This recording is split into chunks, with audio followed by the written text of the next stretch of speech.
Track. So again, thanks so much for having me today to chat about your work. So walk me through. Let's start here with like a typical day or shift. What is a typical day like for you, if there is one? Our breastfeeding medicine clinic, and so our focus is mother-baby dyads, getting babies back to the breast, supporting the family, kind of meeting families where they're at. The other thing that we specialize in is tongue tie release, and so for me, I see 8 patients-ish a day in my office. So every patient is scheduled on the hour. Gotcha. I have other IBCLCs that work in here with me that roughly see patients at that same rate too. If they need a release, I will go release them. And then we do tons. I give out to all of our patients my personal cell numbers, so when they use things, then they can text me with questions, worries, concerns. Right. So that, because we know breastfeeding is not a 9-to-5 job. Yep. It's a 24/7 Yeah. sort of position, and so we work with them Okay. in the capacity that they need help. Okay. Now we go from there. Yeah. So to what capacity do your responsibilities intersect with milk sharing? I'm sure you work with a lot of moms on issues of low supply. We have Does a that lot come of up? low supply. Yeah, it comes up often. Okay. And so I support milk sharing. Yeah. And I tell families, we give them options. If we can match families together, I try not to be a broker for milk sharing as much as I can, because I don't want to be the intersection. I refer them to Eats on Feets. Human milk for human babies. If we have families that know that they have a surplus, I may say, look, you can drop it off here for somebody to pick up. Or I will say, do you mind if I share your number with another individual? I tell all moms that have low milk supply that milk sharing should be free. They should not pay for donor milk. I tell them to follow their gut. That meet the person, see how you jive with the person. If you feel like it's a good fit, take it. If you do not feel it's a good fit, no harm, no foul. Informed choice. Right, informed choice. But I say, if you don't feel like it's a good fit, please don't take the milk and then don't use it, because some other mom can obviously benefit from that. There's someone who needs that. Right. Yeah. What compelled you to get involved in the medical industry, and then on the other side of that, become interested in milk sharing, or be an advocate for it, really? So, I started out as a high school math teacher. And my son was born, and I knew before he was born that I wanted to breastfeed. And breastfeeding for him was a huge struggle. Like, there were so many tears. I probably bordered on postpartum depression, probably bordering on postpartum psychosis, striving just to breastfeed him. And I didn't know what I know now. I mean, I always look back and I'm like, holy smokes, if I knew what I knew now, like, this journey would be so different for us. And he got to be about 6 months old, and we persevered, and I said, I don't want other women to feel as I have felt. Like, this has been such a hard journey that I quit my job, and I enrolled in nursing school. Like, I applied to a nursing program, got accepted, and I said, I'm going to go through this process with the sole intent of having a breastfeeding clinic. I didn't know what that looked like. I had no idea what that looked like at the time. I just knew that there needed to be some sort of place where moms could go and get medical knowledge related to breastfeeding, not going to the pediatrician or your OB and getting incorrect information. Because the knowledge I got, I knew was wrong. Like, I knew that was not the right information. I had, I did my own research. And so I went straight through. I ended up getting my doctorate. As I kept going, I was like, look, I have to know more, I have to do more, I have to know more, I have to do more. And my son is going to be 11 in a couple weeks. And so this is, kind of a lifelong journey. And, in his case, and I've had 2 other children along the way. And as I went through, I was like, there's so much more to this than what I even could understand. And so with my second daughter, she was born halfway through my nursing degree, my ASN. Wow. So I was 3 semesters in. It's a 4-semester program, and she was born. And I knew that I wanted to breastfeed her, so I decided to take a year off. So I postponed that last semester. And when I went back that last semester, I was still pumping, and she would not take a bottle. So I had a lot of milk.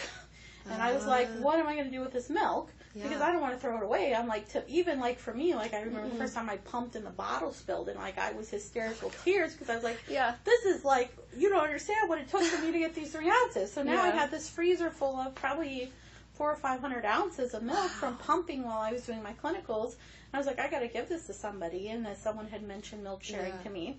So I'd gone on it was, I guess Facebook, it would have been Facebook at that time. Yeah. And we were living in Sierra Vista, and I found a mom, and I said, look, I have this milk in the freezer if you would like to meet it. And this mom responded to me and said, hey, I have this baby, we're in the military, I want to keep breastfeeding, I'm not able to make this milk because of my job, let's meet.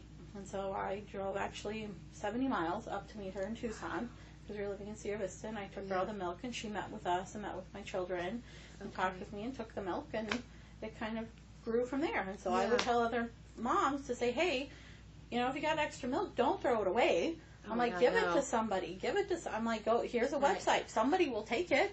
Go on Facebook, meet with a person and give it to them, or, do whatever you can. And that's kind of how it's been ever since. I'm also involved in La Leche League, so La Leche League, I think, has a few restrictions on what you can and can't say about donor milk. Really? Do they? Okay.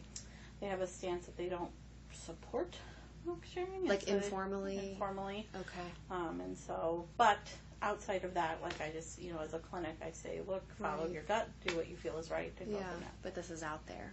Sure. Do you all as an organization here have any sort of restrictions on that? What do you mean restrictions? With La Leche League, so they don't support informal milk sharing. So if I am in a La Leche League meeting as a league leader and wearing that hat, I do have to be mindful of the words that I use. Got it. Or if I am taking phone calls as a La Leche League leader because we have our warm line, then I have to be mindful of what I'm saying and how I'm presenting it because of the Leche League stance. Right. When I am in this clinic, I am practicing under my own license as a nurse practitioner. Okay. I do not disclose to most, provider or patients that I'm a leader. And so therefore I can say, I guess in the context of what my practice supports. Right, absolutely. In terms of your own milk sharing experience, when you had all this milk to donate, you said you found this mom. How did you all find each other exactly? I think it was Eats on Feeds for Human Milk for Human Babies. Would have been, this was like 8 years ago. Yeah. 7 years ago. It's still active. But it's still active. And I think it was just in like the infancy, and so I had just like milk sharing and like Facebook, Googled milk sharing. Went on to Facebook, took me to a page. There was an Arizona page, and I said, "Look, I'm down in Sierra Vista. I have this milk. Would somebody like it?" And met up this mom. Okay, so you posted an offer, and they said, "I need it." Okay, gotcha. Yeah, I know it operates a little bit differently. I've met some parents who will scan need and say, kind of choose you or whatever. No, I just posted, and some, family had messaged me back, and we met her and took her the milk. Gotcha. Okay. Tell me about a memorable experience that you have had that relates in any way to milk sharing or helping a parent through maybe an issue of low supply or finding access to those resources. Does anything stick out in your mind? I mean, we have so many moms that we have worked through. I had a mom who was down in Mesa who was a huge overproducer, but she didn't feel comfortable meeting with anybody. So every month I would drive down and pick up milk and bring it back up here, and I'd have another mom that would meet me and pick it up. Really? We've done that a couple of times. Really now I just try and put names with names and try and bring them together. But, for these moms that we're able to help, like I think of moms right now that are current patients, like it's a lifesaver because they try so hard to produce this milk, and there are so many factors that I don't even think we can begin to understand that affect a woman's body. And for these, these women, it's gut-wrenching. They just they work so hard to have a baby, but then to work so much harder to be able to produce milk for this baby. Right. And so being able to help them to feed their baby the breast through an SNS, knowing that, yes, it's someone else's milk, but they're still feeding their baby and having that bonding it's heartwarming. And you see it in their face. You feel their energy and how much it makes a difference to them. What does it look like on their face? They feel, it's some are tears of joy. Yeah. And when we can hook up a little tube to mom's breast with somebody else's milk, so they can feel that active breastfeeding, even though they're not actively producing. Right. It's knowing that they're providing the very best in the context of what they're able to for their baby. It's the sense of relief. It's joy. It's happiness. It's and it's realizing for them, and we spend a lot of time talking about this, that this is a journey, this is a process, and it's not perfect, but it's what's working best for you, and we're here to help you truly in whatever way we can. Gotcha. can you describe a favorite experience in your time working with